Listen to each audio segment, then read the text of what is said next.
Seguimos aqui na fabricação do retentor. Vai o retentor aqui. Logicamente ele não entra seco, você precisa saturar ele de óleo. Pelo menos é o que diz os manuais mecânicos de época. Você satura de óleo. Agora vai o pinhão do câmbio.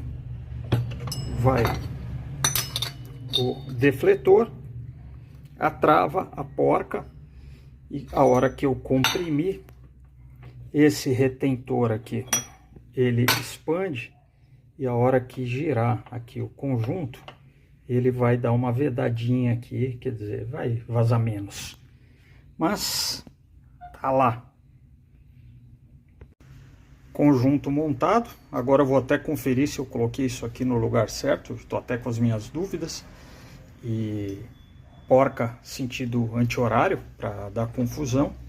E uma daquelas ferramentas que a gente tem que fabricar, pegar uma chave, tirar ela aqui da parafusadeira, pega uma chave, serra no meio, pega um tubo, solda para que ela possa entrar e dar o aperto. Isso aqui é legal porque ele serve nesse câmbio 1920 e serve em todos os câmbios década de 50, 60. Então quem mexe com essas Harley velha tem que ter uma dessa também. Vou lá conferir para ver se eu não fiz besteira. Não vou nem rebater a trava. Na verdade eu vou rodar agora inicialmente sem rebater a trava, porque eu ainda vou montar a embreagem. Se der pau, dá menos trabalho de eu abrir esse câmbio de novo aí, depois lá do primeiro teste na arrancada. Se tudo der certo, depois eu só tiro a embreagem, rebato e pronto. Uma coisa curiosa é que a gente, pesquisando aqui, acha como referência que todas as juntas, elas primeiro passavam um produto que eles chamam de shellac, com SH, não sei se é shellac. E aí eu fui pesquisar o que é isso, e é uma goma arábica. Então é tipo um verniz na junta, antes de ser colocada, e depois eles mandam colocar um pouco de óleo e montar. Mas eu vou montar aqui só com óleo, porque, como eu disse, eu vou rodar esse ano inteiro com ela, terra, tudo. E a ideia é o ano que vem tirar motor e câmbio e fazer toda a parte estética do resto e fazer uma restauração de museu. Então, já estou imaginando que eu vou abrir de novo, então não vou pôr cola nenhuma, deixa vazar. Outra questão, todos os manuais antigos falam em grease, né, em graxa. Então todos eles, e realmente todos os câmbios, quando você abre, eles são secos e tem as paredes recheadas de graxa, né? Então a graxa, quando aquece, ela derrete e acaba lubrificando. Logicamente eu não vou montar com graxa, vou colocar óleo de câmbio. Fiquei na dúvida. Como eu já tenho aqui um 140, eu geralmente uso 90 nos câmbios da década de 40, 50, 60. Eu vou montar isso aqui com o 140, vamos ver o que acontece. Aqui é interessante porque muita gente acha que o câmbio fica cheio de óleo, as engrenagens ficam submersas, mas para ter uma ideia, o nível aqui, se a gente for colocar por onde você enche, no máximo seria aqui, ó. Tem o alumínio do fundo, portanto é uma camadinha lá no fundo. Pô, mas como é que lubrifica? Simples, a hora que ele gira, olha o óleo, ele pega o óleo lá do fundo, joga para as engrenagens e aí sim ele vai lubrificar, tá vendo? Então é um pouquinho só de óleo lá no fundo. Já canso de ver o pessoal falar, ah, mas meu câmbio começou a vazar muito óleo, eu completei e começou a vazar muito óleo. Os caras põem, acho que vai meio litro nesse troço aqui, aí joga óleo para todo lado mesmo. Então aqui tá no nível. Tá lubrificando, tá subindo direitinho. Vamos botar a tampa aqui.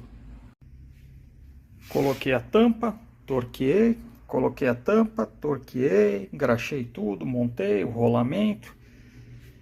Tá tudo direitinho. Pinhão, defletor, a porca tá aqui, como eu falei, eu só não rebati.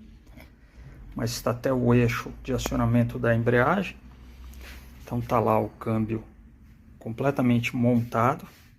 Aqui aquele sistema do excêntrico, né, que eu havia dito, que ele puxa para trás e depois volta para frente, o kick, botão de alinhamento, tudo funcional. Ajustei, coloquei aquela arruelinha que eu havia dito, agora alinhou perfeitamente, tá com o óleo, junta, só não vai agora direto para a moto, porque agora eu vou fazer a embreagem, e eu prefiro fazer esse ajuste da embreagem aqui na bancada, porque como eu não tenho um elevador e eu trabalho no banquinho, e as costas já dão sinal de alerta, eu vou agora passar para fazer a embreagem, o ajuste dela, vou explicar esse funcionamento.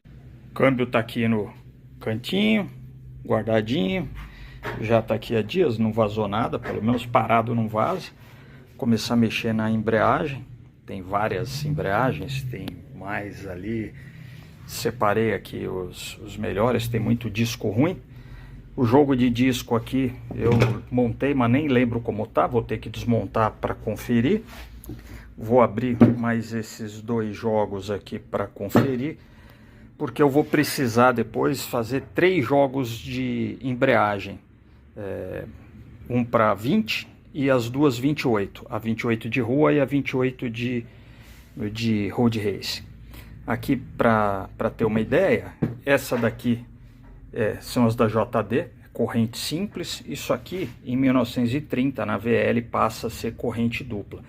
Então esse aqui é um conjunto de embreagem de VL, esse aqui é um conjunto de embreagem de JD. Este é o padrão que a gente vê.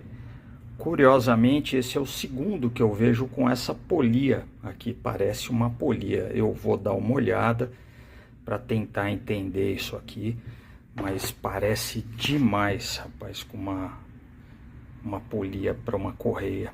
Não sei se isso aqui tocava alguma coisa ou se é das mais antigas. Vou dar uma pesquisada. Então agora vou abrir esses dois conjuntos, 3 na verdade, dar uma lavada neles e escolher os melhores aqui. Vamos ver se com o resto dos discos aqui se sai 3 jogos.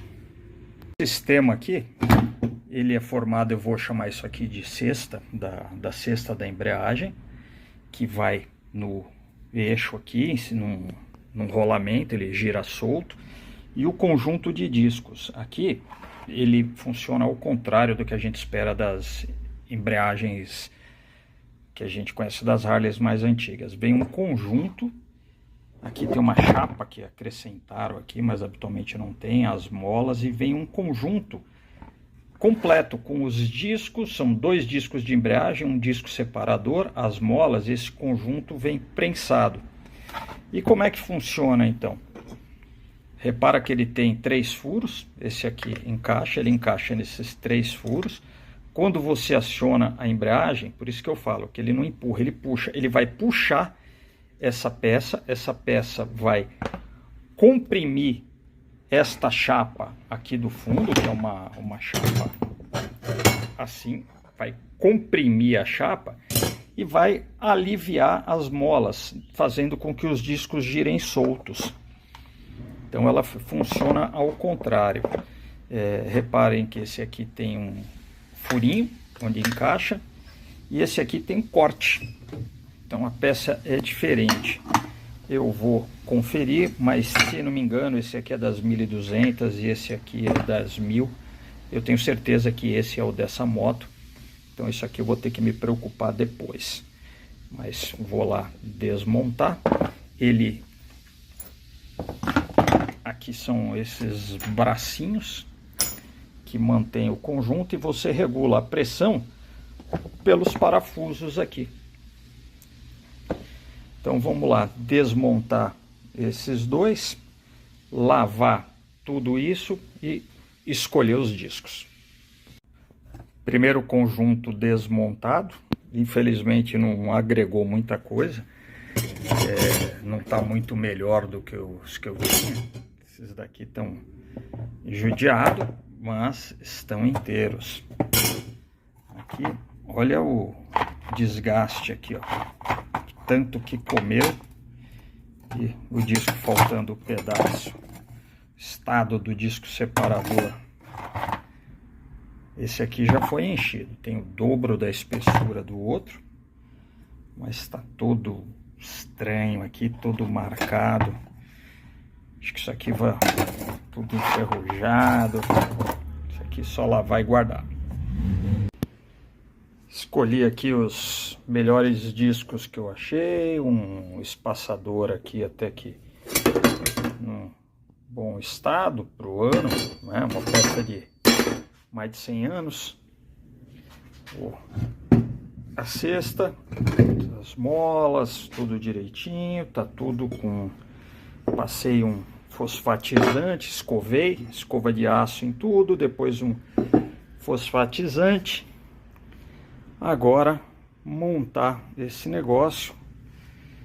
Eu tinha, quando eu abri, estava com o rolete grande, mas na verdade são dois pequenos. Eu tenho os novos, eu já vou montar com os roletes novos. Isso, como eu falei, essa parte aqui eu não dei nenhum tratamento estético, só uma proteção, porque eu vou usar na terra esse ano, se tudo der certo algumas vezes. E depois, quando eu for fazer a restauração, eu desmonto, aí eu dou um trato nisso aqui tudo. Então agora partiu montagem. Eu havia dito, né, que quando eu desmontei, a gaiola estava com os roletes longos, em vez de dois conjuntos de rolete pequeno. Eu tenho ambos os tamanhos que eu mandei fazer na época para os 6 motores que eu tenho que fazer, que precisam do mesmo tamanho de rolete. E aí eu fui para o manual, para ter certeza. No manual, realmente, as 1000 cilindradas usavam 2 roletes, e de 24 para frente, das 1200, já é o rolete integral. Então ele estava com rolete integral. Como isso foi uma evolução, eu optei, a gaiola é do mesmo tamanho, só o rolete inteiro, então eu optei, vou montar com o rolete inteiro. Isso realmente acaba dando mais estabilidade mesmo para aqui, para a cesta, né, da embreagem. Então agora vou montar. Montei o conjunto, tá lá o sanduichinho, as molas, tudo bonitinho. Só fazer a montagem, só a placa pressionadora. Precisei levar para o torneiro, porque ela tava, o eixo de acionamento, ele sai aqui por dentro do eixo primário, e é o que vai fazer, vai puxar a placa pressionadora para comprimir as molas e liberar os discos para que eles girem em falso e a embreagem funcione. Então, deixei para fazer a peça nova de encaixe. A hora que voltar eu explico, para tirar mais uma folga, porque, como eu falei, eu quero deixar esse câmbio com o mínimo de folga possível, deixar tudo mais ajustado, porque isso aqui tudo ajustado já é ruim, imagina com folga. Falta fazer ainda o tubo do respiro, apesar que praticamente você só respira mesmo por causa de vapor. Ele aquece, então por conta do vapor, como ele acaba ficando meio hermético, para você não forçar a saída de óleo. Então ele tem um respiro, ele fica direcionado para essa corrente primária, mas praticamente não vaza aqui, respiro mesmo, diferente daquele do motor, que depois, assim que estiver pronto, eu mostro. Vamos lá, instalar isso aqui. Câmbio montado, embreagem no lugar. Hora de colocar no quadro, porque agora eu vou ter que ajustar a posição de alavanca, mas ele vai voltar para lá, então espero que pelo menos desta vez seja a última vez que ele fique na bancada. Próxima vez só o ano que vem, quando eu fizer a reforma do resto da moto.